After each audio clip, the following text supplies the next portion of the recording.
All right, let's get to some of these questions. One of the questions is, I knew my wife was a Trump supporter in 2016. I thought it was fine because he wasn't that bad. It's 2020. She still supports him heavy, and now I want a divorce as soon as possible. Wow. Amen. Obviously, something has gotten really, really serious because, you know, I've known quite a few people who, you know, had differences politically. You know, I've known some where couples, one was a Republican, one was a Democrat. You know, so that, you know, you can have different political views, but obviously it sounds like something has really went out there where the person is asking for a divorce. You know, you don't want to ruin your marriage just over political opinions. Yeah. You know, now unless there's something else there and you're using that as an excuse, you know, but you definitely not over something like that. I can see that you can become angry. Yeah.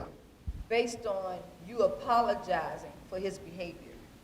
Okay. If you keep apologizing or making an excuse for Make his excuse behavior for bad behaviors at times. Oh, this is because he is what he is. He can do these things based on his condition or based on him being the president. Then I can see how that can make you upset in the sense of like, how you make an excuse for something that is not right. Yeah. And so that's where the trouble can begin. You know, you can have underlying problems, but then when you start making excuses for somebody's bad behavior, it's no more than you have kids. Mm-hmm. And then the kids start acting up. You say, well, Junior is on that way because, you know, he you know, you have stepkids. He didn't have a father. You came along and he was 15 years old. So you start making excuses for bad behavior. And you cannot make excuse for bad behavior. All you have to do is just correct that behavior. Yeah. And when you don't have the opportunity to correct it, then somehow along the line it becomes a problem. Yeah. And it ain't just a problem anymore. Yeah. Now it's like you have allowed bad behavior to look good. Yes, but like I said, unless there's something else going on politically, and then you got to remember this too. You know, when it comes to politics, the person does not stay in office forever. Thank God we are in a land of democracy where you have terms. Yeah.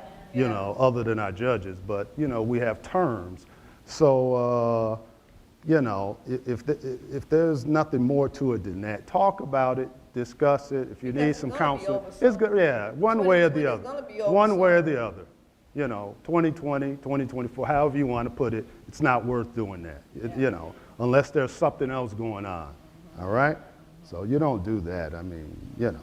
Or then you might have to come to the decision, maybe you just don't talk about certain things. Yeah, just keep that off the table. Yeah, just keep it off the table. We don't talk politics in the house at all. Yeah. You know, that will help save because we're not giving our opinion. Yeah, two things, I don't know if they say it now, years ago when I was a kid, two things you don't talk about, religion and politics. Mm-hmm. So, but we're not saying do that, but hopefully you don't divorce over nothing like that.